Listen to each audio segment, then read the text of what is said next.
Hello and welcome to another Reaconteur video, and in today's video I'll be seeing if the new Roblox game Fairy Tail Re is actually good. Make sure to subscribe since only about 20% of the people watching right now are actually subscribed. And now let's get straight into it. Alright, so Fairy Tail Re recently had an open testing period, and I'm not sure if it is still ongoing as of this video releasing, since I'm pretty much scheduling this video for about a week or a few days after recording it, so let's just get into it. Fairy Tail Re, in all honesty, was definitely listed for testing too early. Now this game has some good concepts that I really enjoy, but as it is now, they really opened it for testing as a way of polishing the game, I guess, because they wanted player opinions and people to find bugs, which players would be able to find way better than the devs could, because this game has a pretty small dev team, I think. So as the game is during open testing is pretty far away from whatever the final release will look like, because they opened this game really early. Like, I mean really early. So I think the biggest issue with the game is mostly aesthetics and optimization. Older servers have pretty bad animation lag and on the end of NPCs, which can kind of just cause them to have no animations when you're fighting them, which is really annoying, or they'll only have upper body animations. It's weird.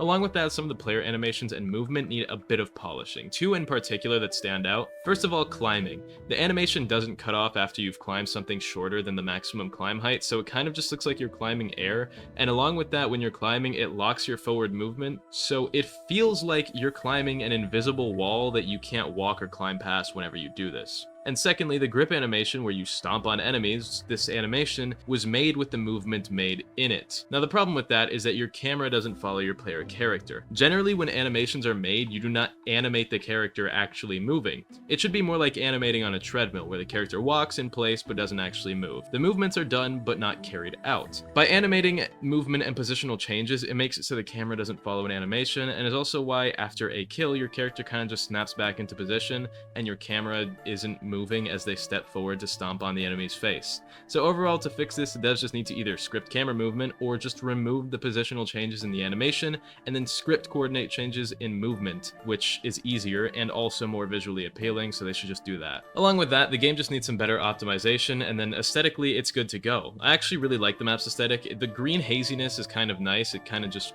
reminds me of the Lost Woods from any Zelda game, which I like, and it doesn't really affect the lighting around your character or the map itself, because a lot of games will have like a haze or some sort of like sky effects like this, and they'll affect the lighting to the point where the game itself looks washed out or tinted a certain color, but they actually nailed it here with the lighting not doing that, despite the fact that everything is covered in a green haze. Now, I did talk to the owner about most of these issues that I'll be covering in this video, and he'll see this video, which is some other stuff that I haven't talked to him about, but there's currently a part of the game where buying the meditation item and leaving the server removes it. Now, this is currently intended, as the developer says he doesn't want people abusing AFK farming strats or builds for now, until he patches them out, so he just did this for kind of like a placeholder fix. Now, as for the game itself, there are some unique combat mechanics I quite like. So there's 4 types of defensive actions. Parries, which are more like movement-based still dodges. It's kind of like spot dodging in fighting games, as a parry gives you iframes and a small movement speed buff, turning you into like a shadow thing to phase through an attack and maybe reposition before attacking again. In response to a parry, you can usually parry back, as parries are done by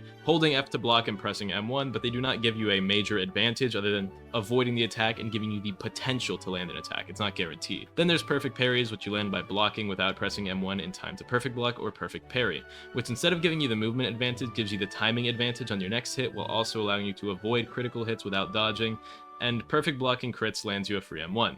Now, along with that, there's the main grab attack, which you do by clicking like control click, which lets you throw people into the air and follow up with aerial combos, which can really be anything you have, but it doesn't just lock you into an aerial combo if you're attacked with one, allowing you to still make defensive options against the aggressor, so it kind of just turns into an aerial battle where you're down maybe 1 hit. As for other controls, there's flash stepping with R, and I'm not sure if this is canon to Fairy Tail as I've never watched it, but you can indeed flash step.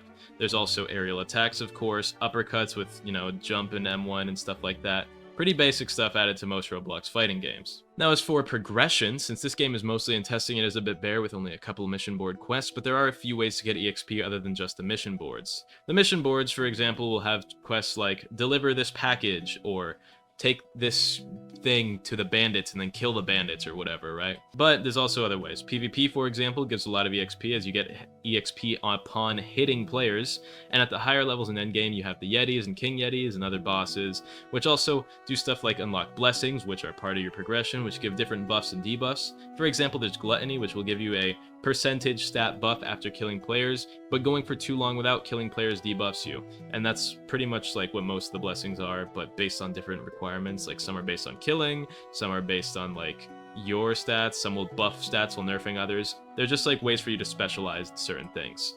Along with that, you have various classes such as Shinobi, Grappler, Prodigy, Enhancer, which are all different classes based on certain stats, and much like Rogue Lineage, they kind of have base class, previous classes that you unlock before unlocking the full class from a trainer. And then you'll learn various non-class lock techniques like Mana Armor, Mana Sense, Mana Suppression, and Enhancement, and you train them, making them stronger through usage. So the more you use them, the stronger they'll get, and then I'll talk about this a little bit more in detail later, but then you can specialize and choose any two that you want, and then that'll make them exceedingly strong in comparison to the other two you have. And while you can use all four, you specialize in two, it makes them stronger than the rest. And then there's the racial and origin progressions, which are unique per race. Basically, there's a lot of different routes for progression, and you can do lots of them. There's also magic, which some of them are really good, but if you don't even like the magic, you can just go a magicless build and rely on strength and speed. Now, as for builds, they're really not too flexible in this game as far as stats go. While there are passives that allow you to experiment a lot, so like how the max passive for speed is at 40, the max passive for strength and vitality are at 60, the owner basically gave me 2 build opportunities for either magic or magicless, and each has different stats that don't really blend too well. So I guess he gave me what he thought was recommended, but I personally think that you could probably blend differently. So for example, a magic build that he gave me would be 60 strength, 60 vitality, 20 mana, 20 speed. Pretty well-balanced build overall. And he said that there really isn't too much variety in the stats outside of this because of the passive system in place, and while you can go different stats if you like more speed, this is generally what he considers the best for magic builds.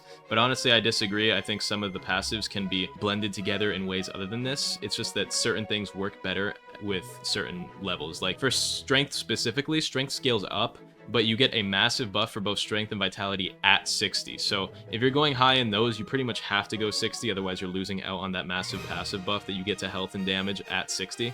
So while yeah, you can blend it and they do scale, it scales significantly higher when you're up at the top of like strength and vitality, with other stats scaling more consistently. So most of the differences come from the builds, races, and techniques you specialize in, because, you know, you can choose the 2 special techniques, which makes them stronger than the rest that you can use. So while there's a normal level cap on the techniques, you specialize it and it raises that level cap. For example, a good, very good actually, example of this would be the difference between a high level mana sense versus mana suppression. If you specialize in mana suppression, people can only sense you if they specialize in mana sense and theirs is a higher level than yours, because, you know, the max level cap still increases based on technique specialization.